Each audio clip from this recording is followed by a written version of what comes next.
責任，罔顧社會企業責任，加重市民負擔，強烈反對，港鐵加價，港鐵加，市民慘，港鐵百上加斤，認真係冇良心，放棄加價，凍結票價，放棄加價，凍結票價。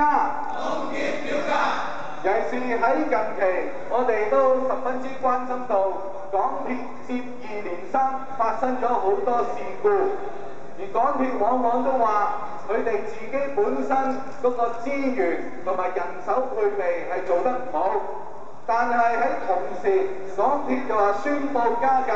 咁對於佢哋嘅承諾，話向全港市民提供優質嘅服務，根本就係背道而馳，係咪啊？所以今次咧，我哋一定要同港鐵同埋政府要表達清楚我哋嘅訴求，我哋係絕不同意加價，係咪？港鐵淨係識揾金，有冇睇到我哋關顧我哋全香港市民嘅心？係咪啊？完全冇啊！所以我哋係強烈反對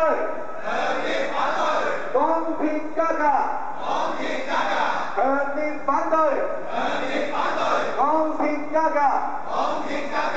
除此之外，我哋亦都各區嘅朋友，過去咁多年嚟，我哋都話要爭取港鐵盡快興建幕門，但係港鐵做咗有幾多啊？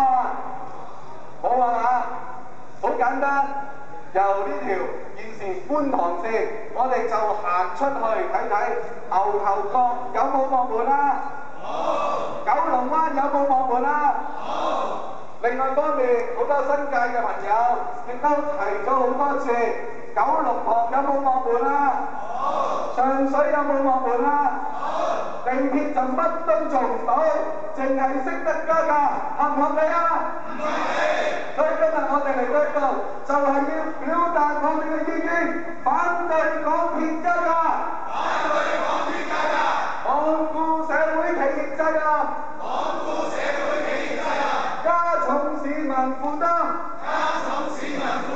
強烈反對港鐵加價，強烈反對港鐵加價。